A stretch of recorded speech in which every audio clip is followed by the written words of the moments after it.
ED ഉദ്യോഗസ്ഥൻ പ്രതിയായ കേസിൽ നിർണായക നീക്കവുമായി വിജിലൻസ്. ഇടനിലക്കാരൻ രഞ്ജിത്ത് വാര്യരിൽ നിന്ന് പിടിച്ചെടുത്ത മൊബൈൽ ഫോണിലെയും ലാപ്ടോപ്പിലെയും വിവരങ്ങൾ ശേഖരിക്കാൻ ഫോറൻസിക് പരിശോധന തുടങ്ങി. ശാസ്ത്രീയ പരിശോധന വേഗത്തിൽ പൂർത്തിയാക്കാനാണ് വിജിലൻസ് മേധാവി മനോജ് എബ്രഹാമിന്റെ നിർദ്ദേശം. വാട്സാപ്പ്, ടെലിഗ്രാം സന്ദേശങ്ങൾ വീണ്ടെടുക്കാനാണ് ശ്രമം. കേസിൽ ശാസ്ത്രീയ പരിശോധനാ ഫലം നിർണായകമാണ്. അതേസമയം ഇലക്ട്രോണിക് ഡിവൈസിൽ നിന്ന് സന്ദേശങ്ങൾ വീണ്ടെടുക്കാൻ കഴിഞ്ഞില്ലെങ്കിൽ കേസന്വേഷണത്തിന് അത് തിരിച്ചടിയാകും.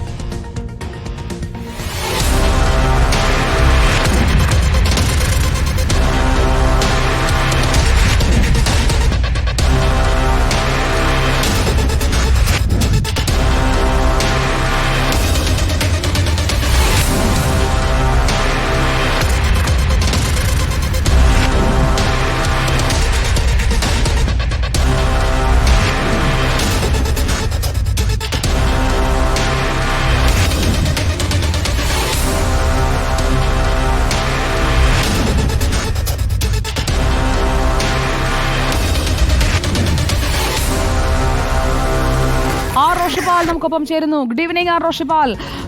ഈ ED ഉദ്യോഗസ്ഥനിലേക്ക് എത്തിച്ചേരാൻ ED ഉദ്യോഗസ്ഥനെ അല്ലെങ്കിൽ EDയിലുള്ള പലരുടെ പങ്കാളിത്തം തെളിയിക്കണമെന്നുണ്ടെങ്കിൽ ഇടനിലക്കാരനായ രഞ്ജിത്ത് വാര്യരുടെ കയ്യിലുള്ള ഫോൺ, അതുപോലെ തന്നെ ലാപ്ടോപ്പ്, ഇവയിലൊക്കെ കൂടി അയച്ച സന്ദേശങ്ങൾ പ്രധാനമാണ്. അത് വീണ്ടെടുക്കുന്നതിലൂടെ കൃത്യമായി ഇവരിലേക്കൊക്കെ എത്താനാണോ ഇപ്പോൾ അന്വേഷണ സംഘം ശ്രമിക്കുന്നത്?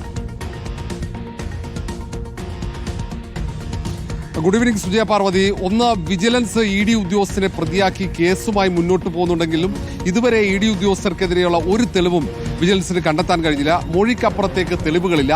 ഈ സാഹചര്യത്തിലാണ് വിജിലൻസ് ഒരു നിർണായക നീക്കം നടത്തുന്നത്. രഞ്ജിത്ത് വാര്യരുടെ കൈവശം നിന്നും പിടിച്ചെടുത്ത ഇലക്ട്രോണിക് ഡിവൈസുകൾ അത് തിരുവനന്തപുരത്തെ ഫോറൻസിക് സയൻസ് ലാബിൽ പരിശോധന തുടങ്ങി. ഇത് വളരെ പെട്ടെന്ന് പരിശോധന പൂർത്തിയാക്കാനുള്ള നിർദ്ദേശം വിജിലൻസ് മേധാവി മനോജ് എബ്രഹാം നൽകിയിട്ടുണ്ട്. സാധാരണഗതിയിൽ 1-2 മാസമൊക്കെ ഈ പരിശോധന പൂർത്തിയാക്കാൻ എടുക്കും. പക്ഷേ അത്ര സമയം വൈകിയാൽ ഈ കേസുമായി മുന്നോട്ട് പോവുക അത്ര എളുപ്പമല്ല. പ്രത്യേകിച്ച് ED ഉദ്യോഗസ്ഥരെ ചോദ്യം ചെയ്യണമെങ്കിൽ പോലും തെളിവുണ്ടാകണം.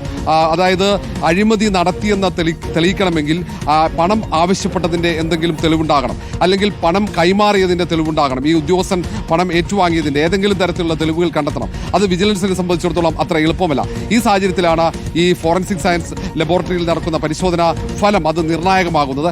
ഏതായാലും ടെലിഗ്രാം, വാട്സപ്പ് വഴി ഇവർ തമ്മിൽ സംസാരിച്ചിട്ടുണ്ടെങ്കിൽ, ഇടനിലക്കാരും അല്ലെങ്കിൽ രഞ്ജിത്ത് വാര്യരും ED ഉദ്യോഗസ്ഥന്മാരും സംസാരിച്ചിട്ടുണ്ടെങ്കിൽ അതിന്റെ തെളിവുകൾ, അല്ലെങ്കിൽ അവർ തമ്മിലുള്ള ആശയവിനിമയം നടത്തിയിട്ടുണ്ടെങ്കിൽ അതിന്റെ തെളിവുകൾ അത് വീണ്ടെടുക്കാനുള്ള ശ്രമം.